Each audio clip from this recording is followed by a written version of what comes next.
Hey pals, so I'm here today to do a video I'm very excited about. A couple of weeks ago I did a video where I spoke about 15 books I thought, based on the premise and the reviews, could be 5-star reads for me.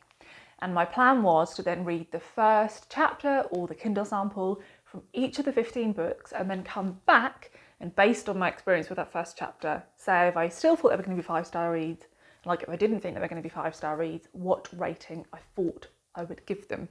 I have done that. I have read the first chapter or two of all of these books, with a similar amount of pages for each of them to make it fair, and I have come back to talk about them. I've decided to talk about them in order of the one I think I'll give the lowest rating all the way up to the highest, so this isn't going to be in the same order as I spoke about in that video.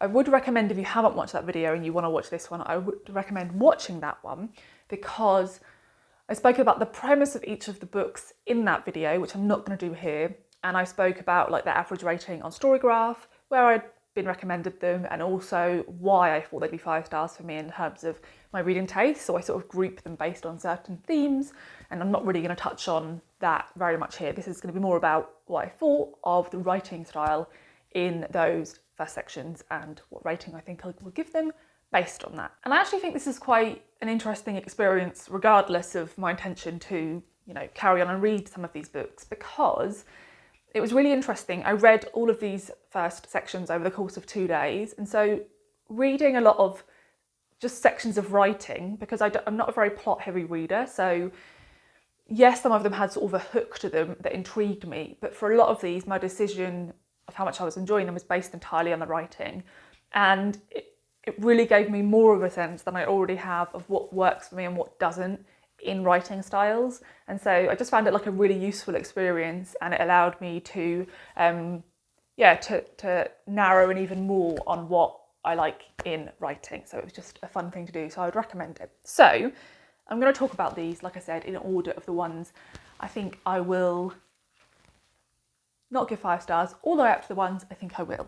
The first book, and the only book that I think would end up being like a definite DNF for me, and I just could tell immediately that the writing style was not for me, was 3 by Valerie Perrin.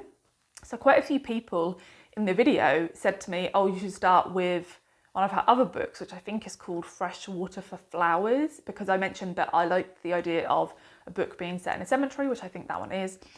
And I think it's safe to say that I won't be reading any books from this author, because I just do not like her writing style. It's very over the top, very melodramatic, very saccharine. I found myself just rolling my eyes a lot. We're sort of introduced to these 3 children who meet as very young children in a classroom, and they're sort of going to grow up together. And just the way in which they were introduced, the descriptions of them and their interactions were just so over the top, and I just couldn't bear the writing style at all. So this is one of those writing styles that I could completely see that for some people this would be regarded as really beautiful, but for me this is just overwrought. And I think that was something I found interesting throughout reading all these first sections, where the line is for me of something being not twee and overwrought and then suddenly twee and overwrought, and it's a really fine line, and I'm forever trying to work out at what point a book steps over into it, but this one is firmly over into the overwrought and melodramatic for me, so it's absolutely no, I will not be reading this one. Then the next book, which I think there's a chance I could read this book and give it 3 stars, but I won't be reading it on that basis. I don't tend to want to read books where I think the highest rating I'll give it is 3 stars. Interestingly, is the one about the cemetery, and that is The Caretaker by Ron Rash.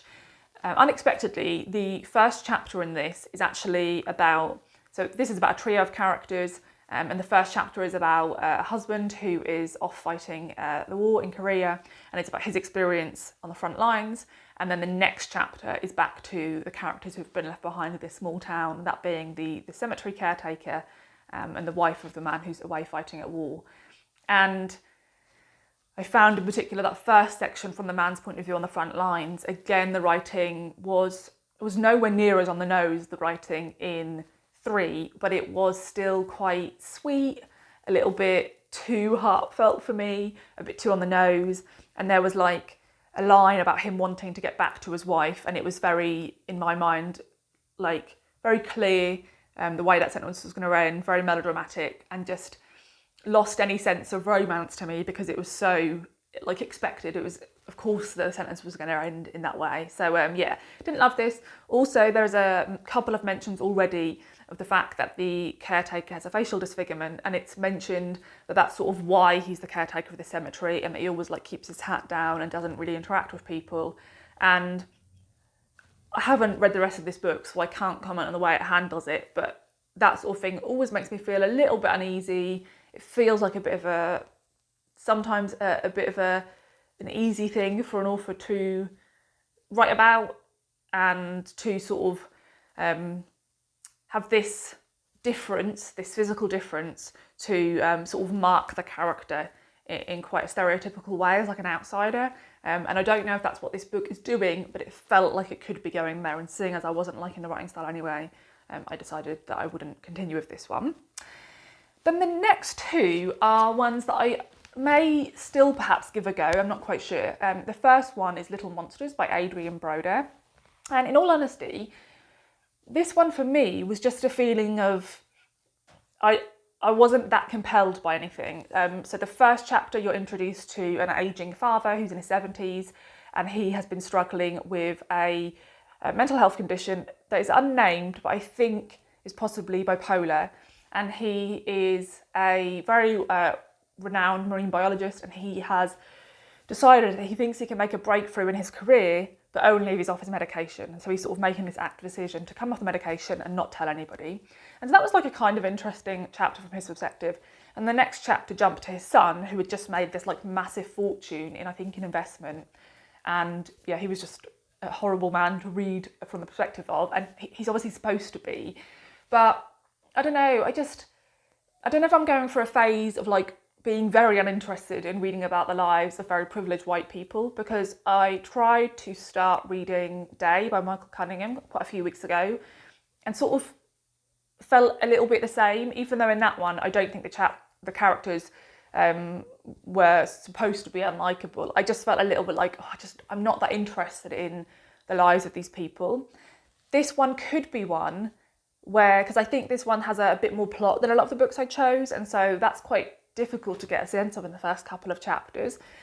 So this may be one that I'll borrow from the library at some point when I'm more in the mood to read about rich people problems, but this is one that just sort of felt like it would probably end up being a 3-star read for me. But if you've read this one, I'd be really interested to hear your thoughts on it.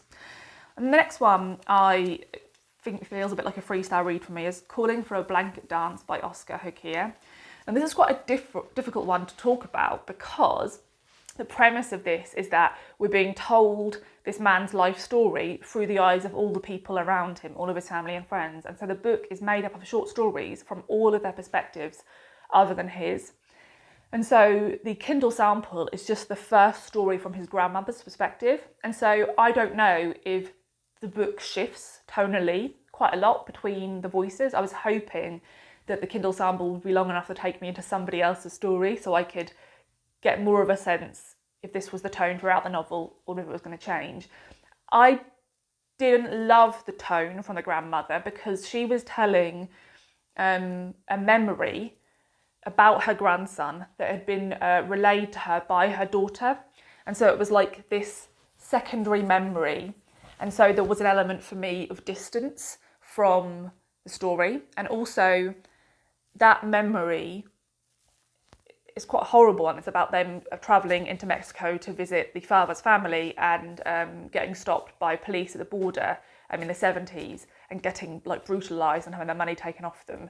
And them sort of trying to make a life afterwards. And quite a lot happened within those few pages, as in you were told about that whole section and then meeting all of his family, and then you were told about all these other family members and all these other friends who were trying to help them get money to, after the event. And I just felt this sense of distance because we were being told it from this character who wasn't there to witness it. And I also felt this sense of distance because quite a lot was told to us in that first chapter. And so it wasn't as close as I like to be as a reader. But it's really hard to know if all the stories would be like that. I'm guessing not. I'm guessing that some of the stories would actually be, from voices that were much closer. And so this is one I'd be interested in. Well, if anyone's read it, I'd be really interested to know. The grandmother's voice also had a bit of a comedic sort of wry edge to it, which I quite liked. But again, don't know if that would carry through to the other characters. And I think these stories are going to span a lot of years. So again, that interests me still. And I also really liked that the author had kept a lot of Indigenous languaging from various characters. And you can just tell this book wasn't written to make it easier for a white audience, which is something I always love and admire. And I'm not a fan of when publishers make Indigenous authors feel like they have to make their stories more sort of palatable and easy to understand for a white audience. I think that we should have to, work a bit harder to follow all that. So that was something I really enjoyed. But yeah, I'd like to try another couple of stories in this one. So this one is don't think it would be a 5 stars, but a bit unsure. Would like you to tell me if you've read it. So from here on out, I'm planning to read all these books. So you can tell that my predictions went quite well, although we have a few books to go until we're at books that I think I would give 5 stars to. So with these next 3, I felt like these would probably end up being 4 stars for me based on the writing, but they were all books where I could sense that the plot was going to be quite a big element of the narrative. And so the writing didn't completely sing for me, but I can see that the plot, once I got further into the book, could pull them over the edge. So I'm not certain these books wouldn't be 5 stars, but I didn't get that sort of fizzy tummy feeling that I got with a lot of the others. So the first one is Half a Lifelong Romance by Arlene Chang. This is, I think, the oldest book I put on the list, and I think that's part of the reason why I'm not feeling completely confident with this, because I've been doing the channel for 11 years, and in the first few years I read a lot more classics and modern classics and was much more just in the mode of reading them. And it's been such a long time since I've read a classic or a modern classic that I'm out of the habit of reading quite formally written books. This was published in 1948, and yeah, it's quite formal in the way it's written, in the way the men and women interact, and so I'm just not as used to it. And so I was interested in the first couple of chapters. It's narrated by the male protagonist, and he meets this woman who he starts this lifelong romance with for a friend, and it is about the building of the relationship between the 3. And yeah, I was interested. At the point the sample cut off, she was then about to reveal this sort of mystery of her life, which I was definitely intrigued by. But yeah, I'm just not used to reading these types of voices anymore. And so I always feel slightly held at a distance from them initially, but I think this one could pull me in. So I would guess that this one would be a 4-star read. The next one is an Australian book, and that is Where the Trees Were by Inga Simpson. This book opens with a young girl who is out with a group of her friends, 4 boys, and they are all going swimming in the river. And one of them discovers a grove of trees which appear to be marked by Aboriginal people. So these trees haven't been found for obviously hundreds of years, perhaps even longer, and they are completely in awe of these trees and sort of promise to always protect them. Then you move forward to, I guess, like the present day of when this novel was published, and you are following that girl who has now become a woman, and she appears to work in some type of gallery or museum, and she cuts the security cameras in order to remove a tree from this museum, to basically steal it. And it's sort of prearranged, and you just watch that happen and then watch her go home and sort of feel relieved that it's done. So from that, I would assume that one of the trees ends up being in this museum or gallery, and either she has randomly ended up working in the same place where this tree is, or she has intentionally got a job there in order to remove this tree. And so, yeah, the writing style was absolutely fine. I in particular enjoyed the section about the young children. I thought that was written really well. I really got a sense of, being a child again and going out to play with your friends, and that sort of summer heat and grazed knees and things like that. But yeah, I didn't love the writing, but I felt interested in it. So yeah, I think this one would probably be a 4-star read, but we'll definitely read it to find out. Then the next one is The Damages by Genevieve Scott. This first chapter opens in the present day, and the pandemic is referenced.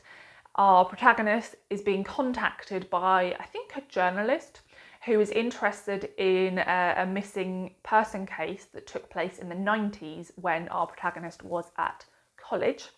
And so she sort of makes a couple of references to imply that she wasn't all that interested in where this girl went, and that she is portraying herself in a certain way to this journalist. And then the next chapter goes back to when she started college and met this young girl who then goes missing, and sort of starts to tell you about this weekend where there was a big snowstorm, and that's the weekend this girl went missing. It very much has campus vibes. I've just read Come and Get It by Kylie Reid, which I loved, and it really pulled me back into that whole dorm room relationships where, in the US, most people share a room with another student, and that feeling of getting to university or college and wanting to stake your claim as to where you think you are in the social strata. And that's very much what this character is doing. She is forming relationships based on how she wants to be viewed by others. She's not acting naturally. And so this is very much like an unlikable, untrustworthy narrator, which is something I really enjoy. And I really liked all the sort of hints at what is to come. There's a real sense of unease and unkindness to the novel. And I really enjoyed this. I put this one on the list because the blurb reminded me of I Have Some Questions for You by Rebecca Mackay. Very similar premise. And I didn't give that one 5 stars, but it was one of my favourite reads of 2023. And so, I felt like this one had a chance. So this is one, again, out of these 3 I'm talking about, I enjoyed it the most. I felt the most pulled in plot-wise probably by this one. But the writing style itself, like I said, wasn't... it didn't sing to me. So I think this one would probably end up being a 4 stars, but I am very excited to carry on and see where this one goes. These next 2 aren't quite in the 5-star category for me based on these initial excerpts, but they felt like 4.5-star reads. I use Storygraph, so I do use half-star ratings. Hello, Luna. And I regularly rate things 4.5 stars. In fact, a lot more regularly than I rate things 5 stars. A 5-star for me is a book that I got a lot of joy out of reading, a book that reminded me of my love of reading, and just sort of takes me back to being a child and when I was just, finding so much joy in a book, and when I just used to finish a book and immediately go back to the start. That's what I want a 5-star to give me in terms of enjoyment. But then I also want a 5-star read to feel like it has some literary merit, whether that's doing something experimental and new, or whether that's doing something we've seen done before, but to perfection. And so I tend to give a book 4.5 stars if there's maybe something about it that wasn't quite perfect, and it's usually not to do with my enjoyment. My enjoyment would have been at 5-star level, but maybe an example I can give you is I Have Some Questions for You by Rebecca Mackay. I didn't necessarily love the ending, and there was also just a couple of sentences throughout the novel where she was writing about trees or something that I thought, oh, that line's not great. And so that stops it, even a couple of lines, that's how mean I am, stops it from being a book I would really want to say is a 5-star read. So these 2, I just didn't love the writing as much as the other books I'm going to talk about, but still I'm very much looking forward to reading these 2. And the first one is Flatland by Sue Hubbard. This is a perfect example of what I mean when I say there's a line that you step over in terms of being twee or being too cosy or being too romantic or melodramatic. Because Flatland is sort of all those things, but not too much for me. The Caretaker is a step over that line, and 3 is a big leap over that line. This book is told from the perspective of an 87-year-old woman who was living in London, and she is looking back on her childhood memories when she was a young girl, I think around 11 or 12, and she was sent as an evacuee during World War II to Lincolnshire. And in those couple of chapters, we see her as an old woman, and she's telling us how she often still goes to walk to this local park, and that's sort of the greenery around her in London, and it makes her think about how much greenery and open sky there was in Lincolnshire. And I really liked the commentary on memory, on how she said that a lot of the time in this care home she lives in, they ask her a lot of things about where have you left your glasses, and she can't remember things like that. But her memories of that summer when she was 12 years old are so crisp. She remembers everything. And I thought the discussion of memory and age and the way you're treated as an old person were beautiful. And also the descriptions of the Lincolnshire fens were fabulous. It's funny because I grew up in Suffolk and I now live in Norfolk, and they're sort of known as really flat counties with, you know, a lot of fenland. And I thought they were pretty flat and, you know, have a lot of fenland until I drove through Lincolnshire. My brother lives in Hull, so we regularly used to drive up through Lincolnshire, and it's flat as fuck. It's so flat, and here we grow a lot of we grow a lot of mustard, but we grow a lot of like crops like wheat and things like that, and like cereal crops. Whereas in Lincolnshire, you just drive past fields and fields and fields of cabbages and sprouts and beetroots, and it's all just really flat. And it does have a little bit of a sense of dreariness to it on a rainy day. And I think the way she described that was just really beautiful and really evocative. So yeah, and also she mentions that at one point in her life she was a librarian. So like I immediately was like, I can't wait to hear about her being like a cosy librarian. So yeah, I feel like I could really enjoy this one.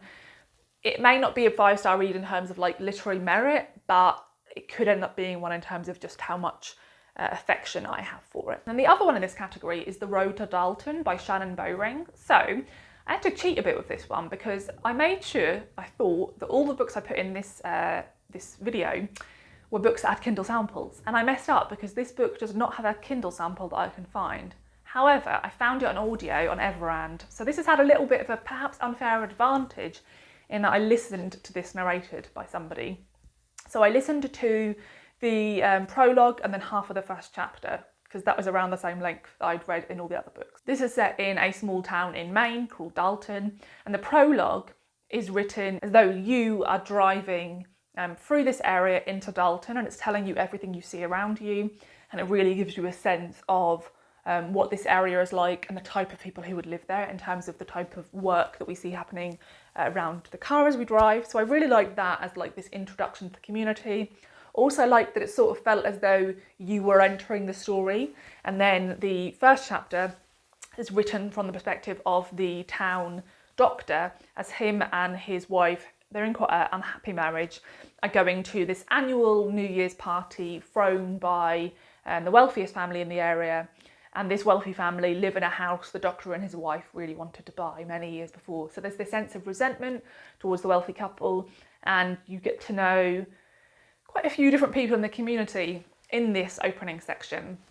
And this writing really reminded me of the writing of Mary Lawson. I've now read 2 of her books, and yeah, this is entirely the way Mary Lawson writes, in that you're introduced to this small, rural, fairly isolated community, and you quite quickly get to know these people and their entanglements to one another, and they're just written so perfectly that there's other books where I could read about this amount of people and not immediately get a sense of who these people are to their community and to their loved ones, but with Mary Lawson's writing and with the writing on The Road to Dalton, I really did. I very quickly got a sense of the way in which these people see themselves, the way in which others see them, and the way in which this community operated, and I just wanted to spend more time there. So I very much think this one could be a 5-star read, but the initial section, the writing didn't like sing. It was similar to Flatland in that it has this sort of almost cosy vibe, right? And that makes it sound, I worry sometimes that the word cosy can diminish a book, and I don't mean it like that. I mean it in that these stories are probably going to be really emotional, quite heartbreaking reads, but because there's this sense of community and smallness of place, they somehow feel kind of cosy. So yeah, and we were also, I think, another librarian was already mentioned, so again, happy about that. So now we're on to the final 6, and I think all of these will get a 5-star, but I have still ranked them from the one I'm the least confident about to the most. But like I said, I am very excited to read all of these because I think they will be a 5-star.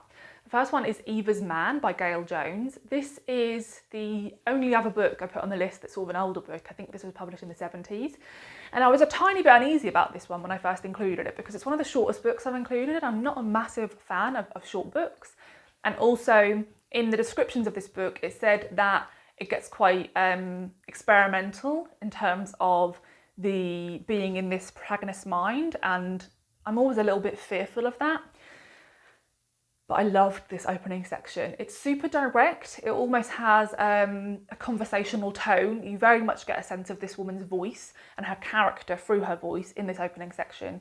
She is in like a psychiatric ward in a prison because she killed a man, and she is letting you know that she's has some of the least privileges of the woman in this unit because she's trusted the least because of the crime she committed. And she sort of talks a bit about meeting this man who she killed and their conversations with one another. And then she also goes all the way back to her childhood and tells you about like her first awareness of sex and her first sort of sexual encounter when she was a child. And I just thought it was great. I can definitely see that we're being told this from the perspective of quite a confused mind because, like I said, she darts when she's thinking about certain topics, and there's moments where she's telling you she's being interviewed by somebody and she says that she keeps repeating to them, this is just how I remember it, so you shouldn't necessarily trust this. And she sort of is doubting herself at points, so it's very interesting. Also, there's a lot of dialogue in this, which I very much enjoyed.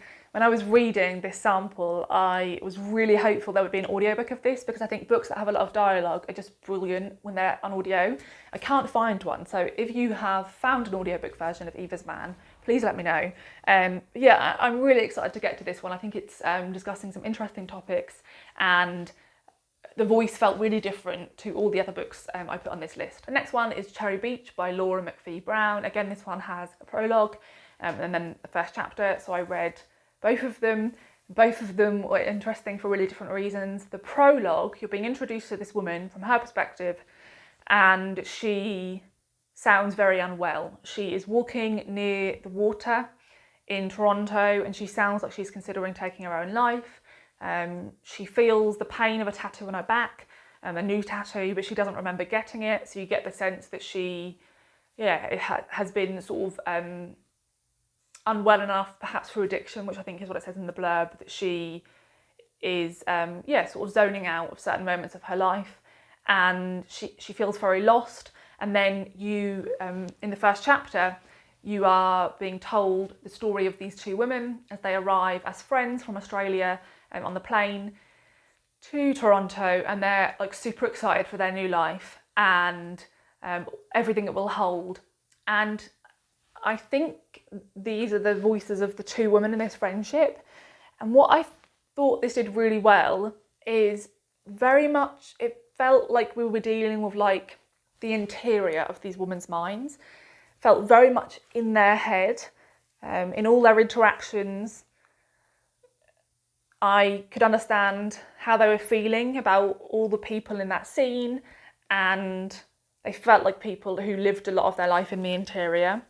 And I was really interested in their relationship to one another, and I thought that just the sense of place in both the prologue and the first chapter were brilliantly written. I could really picture this woman by the water, and then I could picture the airport and the room where they end up staying in. So yeah, I just really like the writing style in this one and really feel like this one could be a 5-star read for me. The next one is Aoi by Becky Manawatu, and I really love these first two chapters because this is by a Maori writer, and it's about two brothers, one who is sort of an older teen and one who is much younger, and their mother and father have both recently died, and you are not told why in the opening chapters, but the older brother is dropping the younger brother off with their aunt, and he doesn't want to be left behind. And in the first chapter, you're hearing from the younger boy's point of view, and his perspective is very sort of heartbroken and confused. He feels really let down by his brother. He doesn't feel a great sense of connection with the aunt and uncle he's left with, and he's starting to make a kind of complex friendship with a girl who lives in a neighbouring house, and I just thought the innocence and sort of heartbreak in his voice were really well written. And then the older brother's first chapter is completely different. He's incredibly angry, he's incredibly bitter, he feels much older than he actually is in terms of his sort of hopelessness. He really hates himself for leaving his younger brother behind, but he also feels like that's the best thing for him. And he's driving, but you're not quite sure what he's driving towards. He also references that he actually has a different biological mother to his brother, and she gave him up, and I think she's a drug addict, and he has been told where she may be residing, and he is saying that he's not interested in where she is and he isn't going to go and find her. But yeah, as a reader, you're thinking, is that true? And is that what his journey is towards? And so yeah, I thought this was brilliant. Again, a really unique voice. There's a lot of swearing in these sections, so I thought that was quite interesting. The younger brother really doesn't want to swear, so whenever someone says a swear word in front of him, he spells it out, whereas the older brother swears quite a lot in his section. So it was quite interesting to see the way that was written in both sections. And yeah, I was just immediately sort of interested in the dynamics of all these people who were brought up, and interested to follow the stories of both these brothers, although I have heard this one is incredibly emotional and heartbreaking. So yeah, we'll need to read it when I'm feeling prepared for it. And the next one is Edinburgh by Alexander Chee. This was beautifully written. There was a couple of points where I paused and like reread sentences. I thought it was just wonderful. And yeah, I feel that this one has a lot of things in it that I will really love. It is from the perspective of a young boy. I love coming of age stories. It is first person point of view, which is something else that really works for me. Also, this character is Korean American. His father is Korean, but his father has intentionally not taught him to speak Korean because he wants him to integrate better with American society. But you can tell that our protagonist really feels the loss of this because they have a big Korean American community around them, all of which can speak Korean. His grandparents struggle to speak to him in English, and there's just lots of really interesting discussions about immigration and cultural differences and not feeling at home in either of your cultures, and they're things I'm always really interested in. And yeah, the first two chapters I really enjoyed. One of the chapters is about him joining this local choir, and you're quite quickly told about the abuse that starts by the men who run the choir towards the young boys, and it's described in a way in which you know what happens, but it's written in a way that the protagonist feels that he can sense the wrongness of it now, but like at the time he felt like him and the boys had agreed to it. So you can tell this is going to be like a really complex book in terms of working through this trauma. And then there's also a section about this barbecue his parents are throwing, this Korean American barbecue, and you sort of meet the community. So I think this is going to be a really intensely difficult read, and in fact a few of the books that made it to the 5-star predictions definitely have some triggering content. So yeah, I'll say that for anyone interested in this one. And I'll also say that Evas Man had a section describing sexual abuse of a minor by an adult, which was sort of quite off the cuff in the way it was described. And Aoi had a pretty brutal description of a baby bunny, a wild baby bunny, being sort of brutally killed by 2 large birds.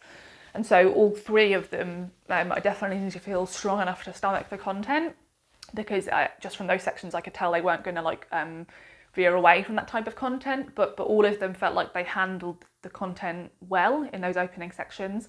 And yeah, I just really loved the voice of this section, and he already has a lot of love for another young boy in the choir, and I just thought that was written really beautifully, so I think I'll really enjoy this one. Then we have Between Dog and Wolf by Christina Goodhaven-Newbury. I loved the opening of this one. Shock horror, it opens with 2 young girls, and I really liked the way in which this moved through the years. So when it opens, I think they're around 10 or 11, and this is set around the time of the fall of the Iron Curtain, but it opens before that, and you're introduced to these 2 young girls, and there's this section where it says something like, when we were 11, we swam together naked and we compared every bit of our body and did this and this and this. And then the next paragraph is like when we were 12, and then sort of goes through that. So it moves through time in a way that I thought was quite beautiful to bring you to the moment of when they're, I think, around 15, 16. And so I really like this sense of them growing up together, but just across the space of a few pages. I'm always someone who likes to feel quite close to the characters, so I don't like when a lot of time is covered. But I think that's a way to do it really well, to sort of mark the years of their growing up with the way in which they changed how they reacted to one another in terms of their physicality. I thought that was really well done. And yeah, I just really loved the way this was written. And there's also a chapter that focuses on the two friends being at one of their houses, and the mother and father have really opposing political opinions about what's happening in Russia at the time, and they get into this argument. And I think it really sets the tone for what it was like to live in Russia during that period, and how there were opposing views even in one household. And yeah, I got a real sense through the parents' argument about what it must have been like to live in such a turbulent time, and that you as the reader know what's going to happen and know how much these girls' lives will be changed, but they don't yet know it. I just really like the way this captured that sort of lost youth, but also the sort of love they have for one another. So I thought this was beautiful. And then the one I loved the most was Scarboro by Catherine Hernandez. We have somewhere called Scarborough in the UK that has the same spelling, and we pronounce it, at least where I'm from, we pronounce it Scarborough. But I've heard Canadians pronounce this and they say it's Scarborough, so I think I should probably pronounce it like that. So this novel is set in a city community, a community in Canada that is like very multicultural, and this novel is told through short chapters focusing on all these different characters in the community. And I read a couple of chapters from different points of view, most of which were from young children, which of course I loved. And I was immediately pulled in. I immediately got a sense for the people that were being described to me, for the locations. I could picture the rooms. There was already like a high feeling of tension in these opening chapters. Like I already felt like everything I was being told mattered, and I felt very immediately that these people were like at their wits' end and just needed to be given a break. And I think all that was just told so succinctly. So in one of the chapters, we're introduced to a young girl who's really disappointed because she's missing a day at school that she was really excited about because of the food that was being served. And she's missing that day at school because her mother thinks that her younger brother could have a learning disability. And so she's taking him to try and get him reviewed by the doctor. But she's having to take him early enough in the day so that she can get back to their assisted housing on time to have access to the kitchen, because if not, this other woman gets there and takes up all the hobs. And so it's about the struggle of living in this assisted community, and when they do see the doctor doesn't care, and basically is like, you've got enough problems going on with your life at the moment that you don't also need to be like concerned if your son has like this learning disability, like it's irrelevant. And then you get an offer letter to this woman telling her that she has been given the job of running this sort of community hub that's focused on literacy and outreach and sort of supporting children and parents in particular. So you get her offer letter and you hear what the role of her job will be, and then you also see like her first log of the job and the people she's met and the things she's requesting to help her in this job. And it really set the tone for the struggles of the community and the limitations of her role, and I just loved it. I just thought it was super compelling. I loved the authorial voice, and yeah, I just cannot wait to get back to it. So, like I said, something I realised is definitely that there is a line I can deal with in terms of like twee. Something else I noticed, and I've been noticing more and more lately, is that I very much like dialogue heavy books. A lot of these books that I really enjoyed had a lot of dialogue, Scarborough being one of them. But something else that kind of shocked me is actually quite a few of these, again Scarborough being one of them, and off the top of my head Evas Man was another, that had quite a lot of short, sharp sentences. And that isn't something I've necessarily thought I enjoy. I always think I don't enjoy sort of stripped back writing, and I always associate stripped back writing with short sentences, but I don't think that always equates. I think writers that have short sentences can be getting across what was being getting across in Scarboro and Eva's Man was a sense of urgency with those short sentences, but they weren't lacking in description. The author just managed to get a lot of description across without using long run-on sentences, which is what I would usually think of when I think of descriptive writing. So yeah, I think I need to figure out that actually I don't always want to reach for books that have really long sentences, because a few of these really worked for me and they didn't. So yeah, I'm so excited to read all these ones that I think I will give 4 or 5 stars to. So out of the 15, I'm going to read 11 of them, which I think has come out of this really, really well. So the 2 I won't be reading because I'm pretty sure I wouldn't enjoy them are 3 by Valerie Perrin and The Caretaker by Ron Rash. And there's 2 that I want to hear more from you guys about. If you've read them, I'd be really interested in your thoughts. And they are Little Monsters by Adrian Broder and Calling for a Blanket Dance by Oscar Hokia. And then all of the rest I think will be 4, 4.5 or 5 stars. So I'm going to go and read those 11 books that I think will be 4, 4.5 or 5 stars and come back to you and review them and rank them and see how I did in my guesses. So yeah, I'd love to know your thoughts if you've read these books. Anything I spoke about in terms of writing style, tastes and preferences, again, I'd love to hear your thoughts. Thanks so much for watching and I'll see you in the next video. Bye.